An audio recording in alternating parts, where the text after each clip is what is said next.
Welcome to the iconic tower.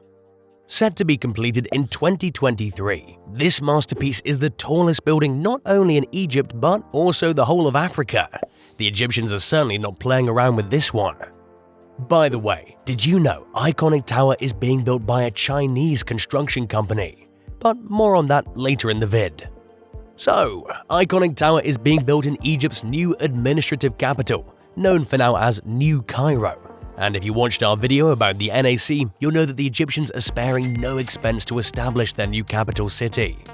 So, the construction cost of the Iconic Tower reaching over $3 billion seems pretty in line with their approach.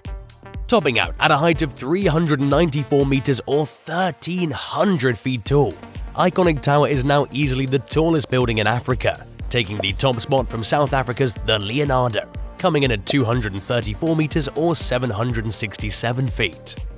As you can see, Egypt just changed the African skyscraper game. Could this spark a race to the top within the continent? The design of Iconic Tower is inspired by the shape of the pharaonic obelisk, and the glass exterior represents the Egyptian god Amun's Shuti crown. That's a really unique way to pay homage to the rich history of Egypt, as well as to inspire the country to once again become a giant on the world scene. The building has 78 floors and most of these will be dedicated to office space, but there will also be 10 floors of luxury branded apartments as well as 30 floors for a 5-star hotel. Do you think you could afford to stay here? Too rich for my blood, I think. Controversially, Iconic Tower and much of the new administrative capital is being built by the Chinese State Construction Company, or CSCEC.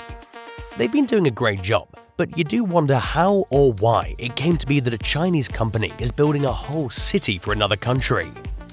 As it turns out though, China has been heavily involved in construction in Africa, with several mega projects in progress across the continent. The partnerships between African countries and China is seen as a win-win, while many in the Western world may see it as China increasing its geopolitical power, possibly at the expense of the US. But nevertheless, there's no denying that the Iconic Tower is a marvel and the jewel of Africa. Will you be going to Egypt's new capital to visit the tallest building in Africa?